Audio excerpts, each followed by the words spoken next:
তাহলে চিটিংবাজ লোক না, আবেদ মিস্ত্রি। আমি 3-4 টাকা পাবো ওর কাছে।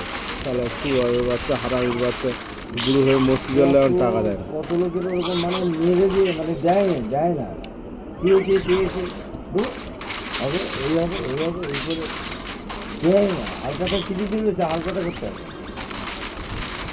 আর বোনাকা থাকলে কত বড় দেখেছি তো এই দিদিকে ভাই কত বড় চিনি পাই না, ওখানে কত লোক টাকা পাবে, মাঝে মাঝে বাড়িতে আসতে পারবে। আবার কিছু টাকা পয়সা জোগাড় করতে করে আমার কাছে কথা হচ্ছে তুই একবারে মাল একলা দিয়ে যাচ্ছিস, সেখানে ধরো 5,000 টাকা তো লাভ হবে না, লস হবে, কিন্তু 4,000 টাকা মাল লেগে 4,000 টাকা তো উঠছে, সেই টাকাগুলো যাচ্ছে না, তাহলে তাও বিজনেস।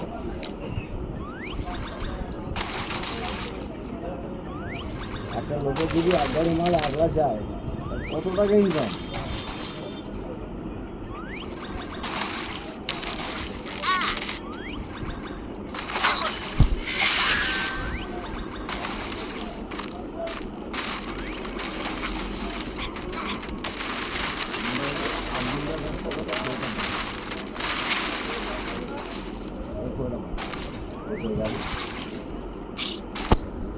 আমি এসে লকডাউন